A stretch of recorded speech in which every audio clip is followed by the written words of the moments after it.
ഒന്നാം ക്ലാസ് മുതൽ 8ാം ക്ലാസ് അല്ലെങ്കിൽ 9ാം ക്ലാസ് വരെ കൃത്യമായി മദ്രസയിൽ പോയി പഠിപ്പിക്കുന്ന പാഠഭാഗങ്ങൾ കൃത്യമായി പഠിച്ച് അത് ജീവിതത്തിൽ പ്രാവർത്തികമാക്കുന്ന ഒരു കുട്ടി 1ാം ക്ലാസ് മുതൽ PG വരെ ഭൗതിക വിദ്യാഭ്യാസം മാത്രം പഠിക്കുന്ന കുട്ടിയേക്കാൾ അവൻ സ്വഭാവത്തിലും സംസ്കാരത്തിലും മികച്ചവനായിരിക്കും. കാരണം മദ്രസകളിൽ പഠിപ്പിക്കുന്നത് എന്താ?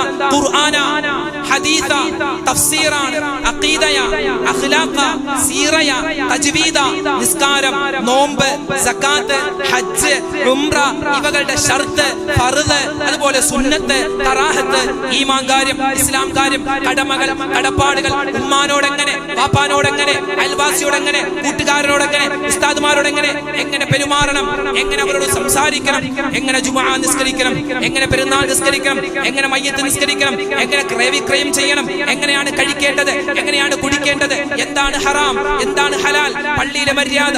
ഭാവിയിൽ നീ നിക്കാഹ് കഴിച്ചു കഴിഞ്ഞാൽ നിന്റെ ഭാര്യയോട് നീ എങ്ങനെ പെരുമാറണം, നിന്റെ ഭർത്താവിനോട് എങ്ങനെ പെരുമാറണം, അതുപോലെ പ്രകൃതിയോട്, എല്ലാത്തിലും ഉപരിയായി നീ ജീവിക്കുന്ന നിന്റെ ഇന്ത്യ മഹാരാജ്യം, ആ മഹാരാജ്യത്തിന്റെ ചരിത്രം, അതിന്റെ സംസ്കാരം, അതിന്റെ പൈതൃകം, അതിന്റെ സ്വാതന്ത്ര്യം, ആ സ്വാതന്ത്ര്യത്തിന് വേണ്ടി ആരെല്ലാം പോരാടിയിട്ടുണ്ടോ അതിൽ പ്രധാനപ്പെട്ട ആളുകളെ പറ്റി പഠിക്കുന്നു, അവരുടെ ചരിത്രം പഠിക്കുന്നു.